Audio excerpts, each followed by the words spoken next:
Welcome guys back to the channel. This is your girl, Schoolboy. Good morning, scholars. Um, this morning I woke up with something on my mind and I just wanted to touch on it and talk about it because it touched me in a way from last night in our deep conversation. But before we get into that, take care of some quick housekeeping. Like, comment, subscribe, share if you care. And don't be afraid to join the conversation down in the comments.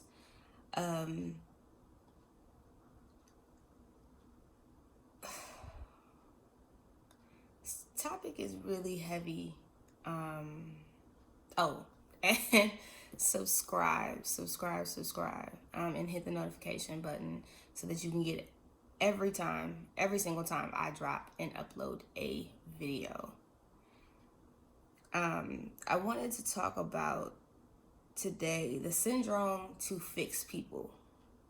Often, so many times as humans, we feel the need to fix people. And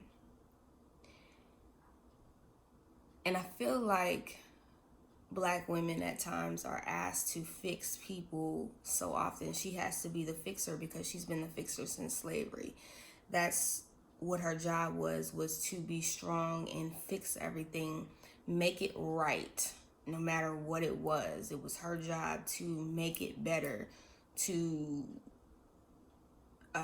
continue to fix the pain and the wounds of the Black man and the Black children, and she just has to fix it. That's just her role. Being a former fixer myself, I understand that fixing people and healing people is not our job. Sometimes we look so deep at someone's potential that we underestimate that potential is not what we need to base being with someone off of. We need to base it being with them based off of the qualities and characteristics that we want and that we see in each other, that we want in a mate. Let's be honest. I think a lot of times we allow ourselves to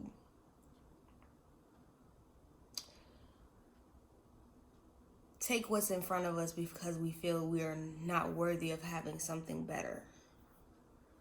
And sometimes that can also play in a part in the fix-it syndrome.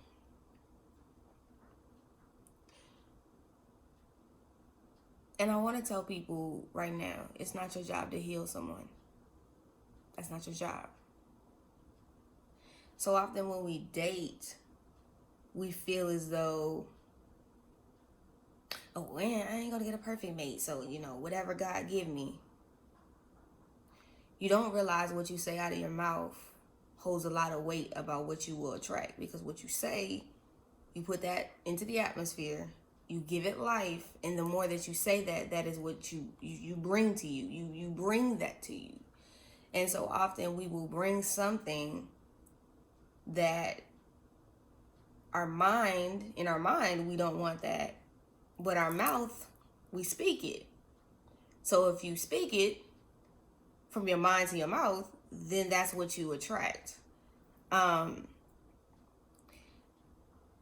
We have to understand that as you heal and you dating and healing, I'm a firm believer that it's hard for couples to heal together. And the reason why I say it's hard is because as you heal and you're going through the process of healing with someone is hard. Because as you're growing and you're learning so much about yourself, if you guys are not healing and growing together so that you guys are both understanding one another, you will heal and grow apart. It's not bad to heal and grow apart. What that shows you is that in your broken state, that was comfort. Because that made sense to you at that time, because that was what made you happy. it was a safe haven for the broken person inside of you. But once you heal what's broken, you're no longer going to be attracted to that. And it becomes harder to be with that person because your attraction changes. What you like changes. Where you see yourself changes. Your thought process, your ambition, all the things about you change. You don't say it stay the same. And so for that person, it's like, oh, who the hell is that? Because you're different.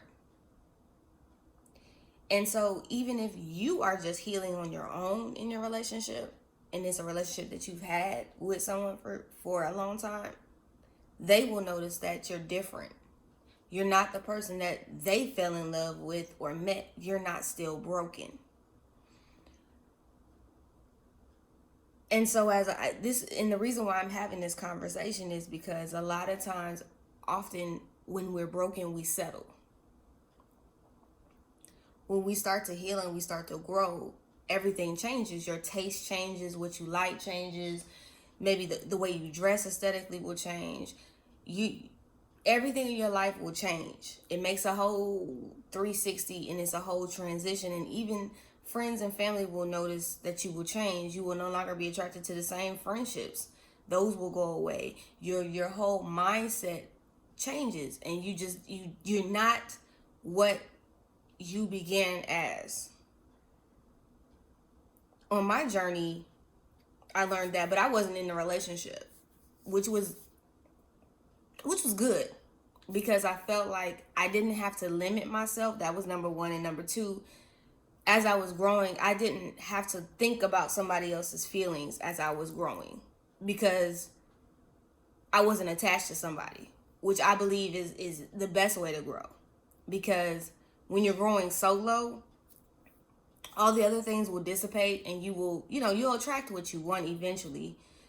Because as you're growing, you're learning, you're meeting new people, you're going out, you're trying new things, and sometimes you will just you may not even be looking for it. It'll just happen to come to you, and you will just be sitting there with somebody, or you're having a conversation. You could be by yourself. You could be in the grocery store. It will naturally just come to you because you're in a state and time and place in your life where you are ready for love, and the universe feels that you are ready. And it's going to come in that form, and you're not going to understand why it's coming in that form or when it's coming, but it will feel different because it's not a stage of infatuation anymore. It's not a stage of, ooh, they attached to something, or we got this attachment to the same type of pain. It's different. It's not the same. And it's different. At 35, I'm not who I was at 25. At 25, I'm not who I was at 15. And through my journey and throughout my life, really getting comfortable with who I am emotionally, mentally, physically, and what I have become is different. And I'm still growing, because every day I'm still growing. You grow every single day. The more that you learn something new, the more you get into different challenges, the more that you understand why you had to go through these different stages in life to get to something greater. And I wanted to say this because so often I have, at 35, I can say now, I fully understand what love is. It's unconditional. I had gotten this tattoo on my arm that says, well, y'all probably can't see. Oh, yeah, it says unconditional love. I never understood the meaning. Well, I understood the meaning of unconditional love when I first got this tattoo. I was in a space of still trying to find myself. I was young, and understanding, and I'm still trying. I mean, at 35, you never really, 34 going on 35, you always still trying to find yourself. Because you're always learning something new and you're always growing. I didn't really tap into unconditional love until I started doing therapy, and I learned loving myself first would attract the mate that I wanted to love me in the same manner that I was looking for. I was searching so desperately for unconditional love that I was coming up short because I was coming into the same situations and I was falling into the same traps and I was feeling the same things that I was feeling.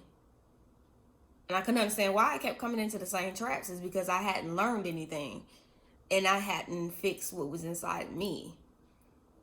I would always date women that were older. I felt comfortable because I was looking for a mother figure. I was looking for what I was missing in a relationship with me and my mom because we weren't speaking. I went 10 years without speaking to my mom, a decade. And I literally got to a point where I was okay with it. Until I got to a point where I got tired of running and I wanted growth and I wanted love. But I wanted love so bad that I was willing to sacrifice fixing me, bringing someone else into my mess. And not understanding that when you bring someone into your mess and that pain and that hurt and you ain't really let it go, you just still keep attracting the commonality of the same pain. Even though they were older, they may have been established, they had kids, I wanted this family because I felt like I didn't have family. And the love of unconditional love and family was what I wanted so bad. So I felt that I could go create it with these women. That in reality, they were broken too. We were attaching to each other because we had a commonality of brokenness. We wanted the family, the love, the unconditional, the same generational curses I was fighting, they were fighting too. And so it made it okay for us to be together, but it was always short-lived. It never lasted. Because guess what? It couldn't last because we were both broken. And we were trying to fix each other. And you can't be somebody's fixer. You can't heal somebody. That's inner work. And it's a reality that a lot of us don't want to acknowledge. We don't want to say that we're broken. We don't want to say that we're tired of running. You got to get tired.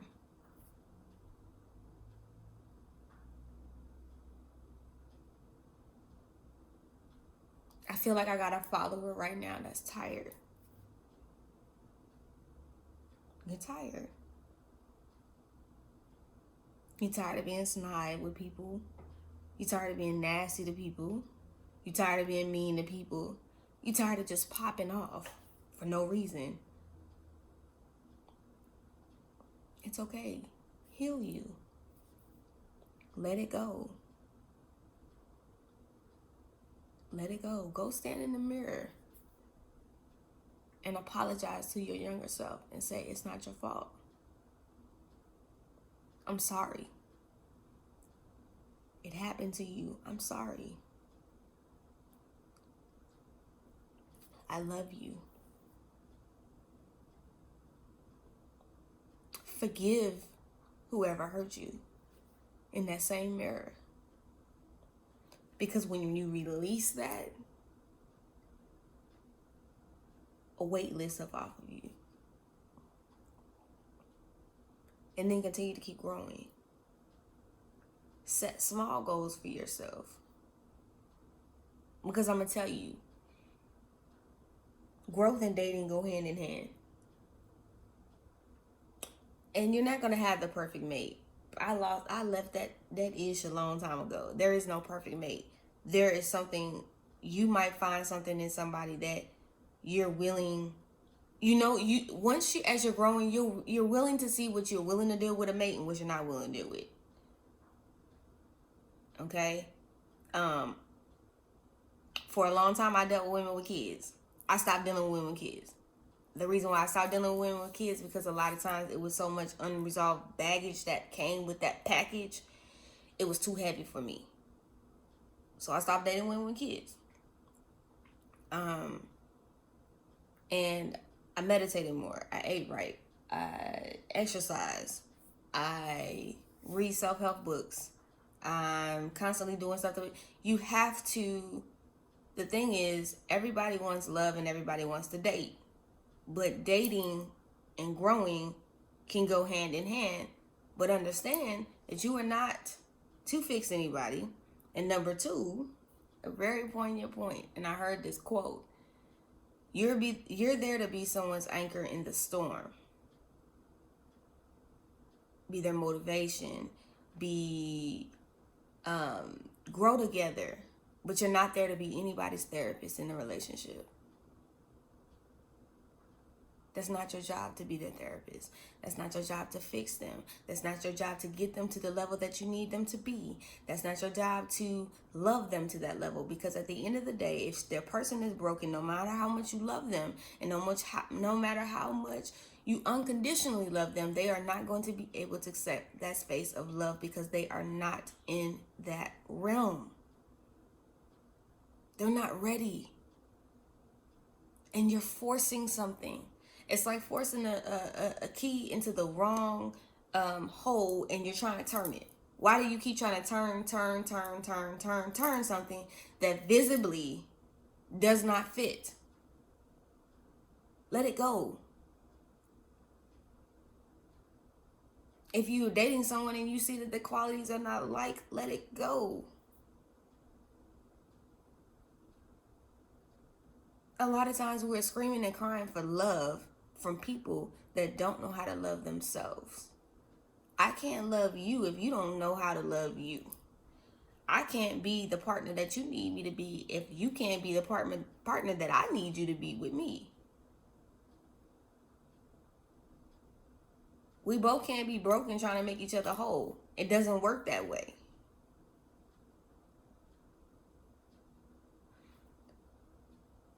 Ladies, being ride or die don't mean you gotta put up with a motherfucker going to jail in and out all the time. That don't make you ride or die. Having a bunch of babies by a man that's not willing to put a ring on your hand, that does not constitute you having to sit there and accept the immaturity because he's not ready. If he's not ready, he's not ready. He's not going to be ready. If she's not ready, she's not going to be ready.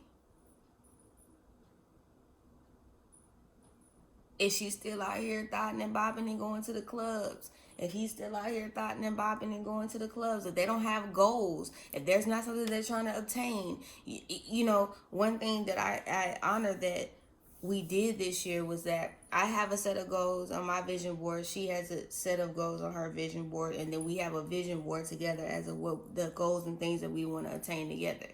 I think couples should do this. And the reason why I say couples should do this, or people that are even dating should do this, because what it does is you help to hold each other accountable for the things that you want on that vision board. Because the things that you do and the things that that person does helps you create the vision that you want for each other, for the life that you want with each other. And when you accomplish those things, not only individually and together, it makes it even more better, because now it's like, oh, okay, cool. We're both encouraging one another. You can date. You can still date and be growing. The thing is that you have to date, number one, with a purpose. Date with a purpose. And number two, when you see things are off with someone, no, you don't have to explain to them why you start talking to them. Just exit. Because a lot of times the universe will throw you different darts, and they will throw you different things to see if you will go back to the same thing that you are used to. Will you go back to the same persons, or will you go back to the same type of individuals that you were used to dating before? Because now I'm throwing this curveball in there to you to give this to you. And the reason why I'm giving this to you is because this is now something that you need to do. I want y'all to honestly think, the person are you dating right now, is it someone that you could even be married to? If it ain't, let it go. Never limit yourself as you're dating too. Talk to multiple people. Go on dates with multiple people. You're not married to nobody. Because a lot of times we settle on the first thing that we get because it's the first thing that's showing us attention. But a lot of times that may not be the right thing that you need to settle on. Never sit around and wait for someone to acknowledge or put a label on it. If y'all can't mutually come to a label, and sometimes, like, as you're dating and you're growing, like, you will mess around and slide up in a damn relationship and you don't even know you can slid up in it because you guys are so on the same wavelength. It feels different because you're healed. You're healing. It's not the same when you were not healed and you were broken. I can honestly say that. Dating now is not what it was then. It don't even feel the same. It don't even feel the same. So you can date and you can still get what you want. You can still old school court somebody. Learn to date. Because when you learn to actually date somebody, you'll learn everything about them. You'll see certain things that you're willing to deal with, certain things you ain't willing to deal with. And you're able to communicate and effectively talk about it. The biggest thing is communication.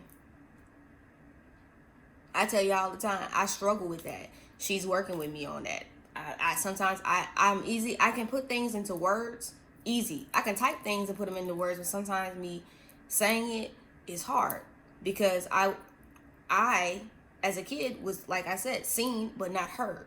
And a lot of times we don't realize how that mentally affects our kids when it comes to them getting older. And so now I can talk to her about certain things. We can talk. Sometimes she pulls it out of me, but I'm able to talk. I'm able to be comfortable. Like I said, the reason why I wanted to come to y'all this morning with that was because I wanted people to understand it's not our job to fix folks. It's not. And a lot of people will bring kids into broken things. They'll get married to broken people.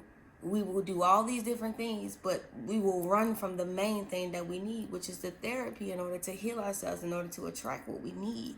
The healing is necessary in order to grow and to date. Growing, healing, and dating all go in the same package. They all coincide.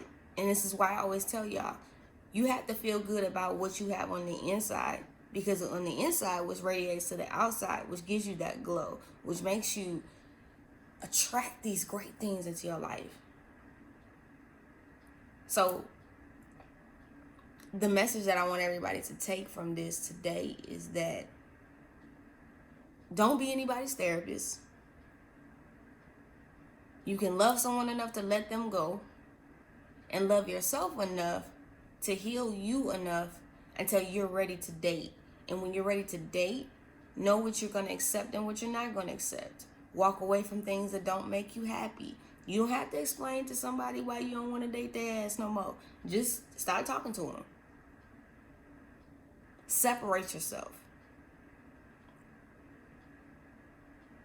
Because a lot of times, the very situation or thing that we want is right in front of our face. We just don't notice it because we're so busy trying to make somebody else be something that we want them to be. So, what I want any and everybody to take from this conversation is that growing and healing go hand in hand. But stop being a fixer, because you can't fix everybody. And sometimes, yes, you are sent people in your life to help give guidance, to help them heal themselves, but they still have to do the work.